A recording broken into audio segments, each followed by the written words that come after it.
Hello guys, আসসালামু আলাইকুম। কেমন আছেন সবাই? আশা করি সবাই ভালো আছেন। আলহামদুলিল্লাহ, আল্লাহর রহমতে আমি অনেক ভালো আছি।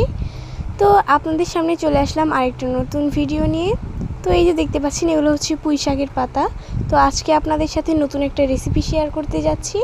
তো এগুলো হচ্ছে পুঁই শাকের পাতা, এগুলো দিয়ে পুঁই শাকের পাতা ভর্তা করব। তো পুঁই শাক পাতা ভর্তা করতে হলে ফার্স্টে এটা পুঁই শাকের পাতা আপনারা যতটুকু খাবেন ততটুকু পরিমাণ মতো নিয়ে নেবেন।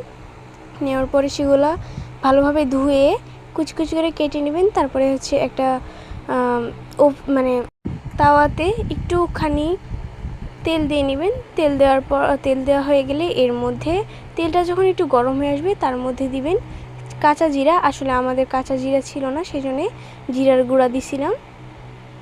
তো তারপরে এবার দিয়ে দিব মরিচ, পেঁয়াজ আর শুকনো মরিচ, মানে শুকনো মরিচ আর কাঁচামরিচ দুইটাই দিয়ে দিছি।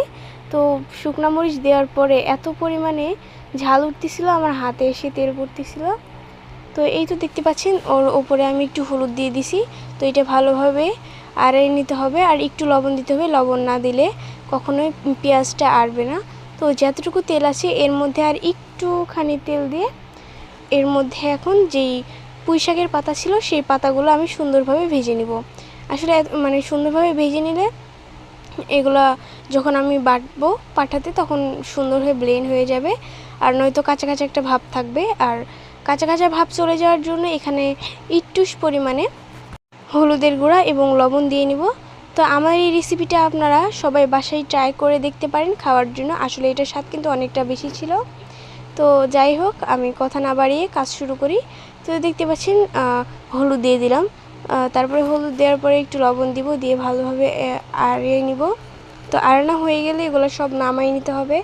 আর যেগুলো হচ্ছে আমি এই তো আড়ানো হয়ে গেছে, এখানে একটু লবণ দিলাম যাতে লবণই ঠিক হয় সেই জন্য। আর এই তো এখন এগুলো নামাই নিব, নিয়ে যেগুলো ভাজনি রেখে দিছিলাম, মানে পেঁয়াজ পোড়ানো হয়ে যেগুলো রেখে দিছিলাম সেগুলো বেটে নিব। তারপরে এই পুঁই শাকের পাতাগুলোও বেটে নিব। এই তো দেখেন দুইটাই আমার রেডি। এখন এগুলো বাটবো, বাটার পরে আবার তেলে ভাজবো। তো এই তো দেখেন ওই পেঁয়াজ আর মরিচগুলো এগুলো ফার্স্টে বেটে নিব পাটাতে।